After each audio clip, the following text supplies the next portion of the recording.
কল্যাণী বিশ্ববিদ্যালয়ের বাংলা মেজর পেপারে যারা 402 পেপারের জন্য অনেক দিন ধরে তোমরা সাজেশনের আবদার করছিলে আমার কাছে, আজকে সেই মেজর পেপার 4th সেমিস্টারের 402 অর্থাৎ হচ্ছে কাব্যের রূপভেদ এবং আধুনিক বাংলা কাব্য কবিতা, এই পেপারটি থেকে গুরুত্বপূর্ণ 5 এবং 10 নম্বরের প্রশ্ন আলোচনা করব। আজকে যে প্রশ্নগুলো তোমাদের সামনে তুলে ধরবো তোমরা স্ক্রিনে দেখতে পাচ্ছ, এগুলো তো গুরুত্বপূর্ণই, তারই সঙ্গে মডেল প্রশ্নপত্র তোমাদের জন্য 402 পেপারে যে প্রশ্নর আপলোড করা হয়েছে সেটাও কিন্তু সাজেশনের আরও একটা অংশ। এখানে যে প্রশ্নগুলো দিয়েছি তারই সঙ্গে কিন্তু মডেল প্রশ্নপত্রগুলো তোমাদের সাজেশন হিসেবেই কাজে লাগবে। তো 5 নম্বরের ক্ষেত্রে তোমরা প্রথমে যে প্রশ্নগুলো রেডি করবে সেখান থেকে তোমাদের যে ফার্স্ট টপিকটা রয়েছে অর্থাৎ কাব্যের রূপভেদ, এখান থেকে তোমরা পড়বে উপযুক্ত উদাহরণসহ মহাকাব্যের সংজ্ঞা ও বৈশিষ্ট্যগুলি লেখো, অথবা মহাকাব্যের লক্ষণগুলি আলোচনা করো। দ্বিতীয় প্রশ্ন, বাংলা সাহিত্যের একটি শ্রেষ্ঠ পত্রকাব্যের উদাহরণ দাও, কার আদর্শে কাব্যটি রচিত হয়েছিল লেখো। পরবর্তীতে তোমাদের রয়েছে বীরঙ্গনা কাব্য, সেখান থেকে তোমরা পড়বে দুষ্মন্তের প্রতি শকুন্তলা পত্রকাব্য অনুসরণে শকুন্তলার চরিত্র বিশ্লেষণ করো এবং নীলধ্বজের প্রতি জনা পত্রিকা অনুসারে জনা চরিত্রটি বিশ্লেষণ করো। পরবর্তী প্রশ্ন, মানুষ গৃহে মম শুধু সে আমি একা, কবির বিরহের স্বরূপ আলোচনা করো। এটি শ্রাবণে কবিতা থেকে দিয়েছে। ওই আমাদের ধর্ম, ওই আমাদের কর্ম উক্তিটির আলোকে কবির স্বদেশী মানসিকতার পরিচয় দাও। এটি শতকণ্ঠে করগান স্বর্ণকুমারী দেবীর লেখা কবিতা থেকে দেওয়া হয়েছে। পরবর্তী প্রশ্ন, কিঙ্করি করিয়া মোরে রাখো রাজপদে উক্তিটির মাধ্যমে বক্তার মানস গৃহে যে স্বরূপ প্রকাশ পেয়েছে, যে বিরহের প্রকাশ পেয়েছে সেটি আলোচনা করো।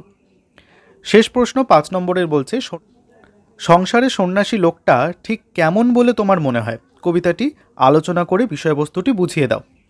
এরপর 10 দাগের প্রশ্নের ক্ষেত্রে তুমি পড়বে আগে আত্মা পরে দেহ যাইছে তুহার। কবির এই অভিসারকে, এটা অফিসার নয় অভিসার হবে, অভিসারকে অদ্ভুত বলে মনে হওয়ার কারণগুলি নিজের ভাষায় লেখো। দ্বিতীয় প্রশ্ন, বীরঙ্গনা কাব্যের দশরথের প্রতি কেকয়ী পত্রে কেকয়ী চরিত্রে আধুনিক নারী মনস্তত্ত্বের যে জটিল রূপ প্রকাশ পেয়েছে তা নিজের ভাষায় আলোচনা করো।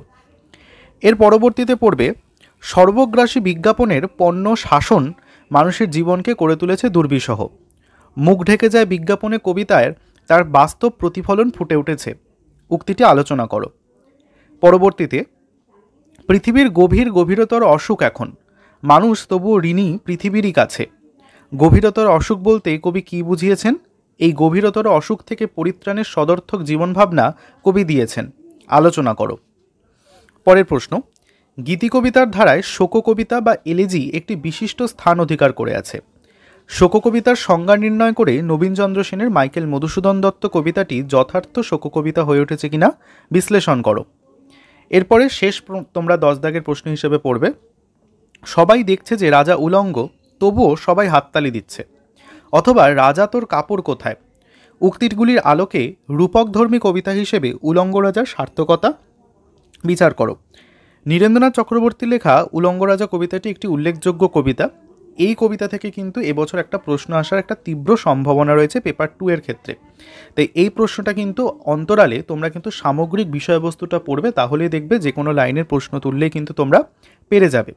এখানে তোমাদের 5 এবং 10 নম্বরের একটা সংক্ষিপ্ত প্রশ্নের সাজেশন দেওয়া হলো, এবং মডেল প্রশ্নটা কিন্তু তোমরা অবশ্যই দেখে নেবে, দেখবে আই বাটনে লিঙ্ক আসছে, সেখানের মডেল প্রশ্নপত্রে যে প্রশ্নগুলো বলা হয়েছে সেগুলো কিন্তু সাজেশনেরই সেকেন্ড পার্ট বলতে পারো। সাজেশনগুলোকেই তোমাদের মডেল প্রশ্ন আকারে প্রকাশ করা হয়েছে। তাহলে এই প্রশ্নগুলো এবং মডেল প্রশ্নপত্রের প্রশ্নগুলো কিন্তু অবশ্যই মেজর পেপার 2 এর আগে একবার করে ভালো করে দেখে রাখবে।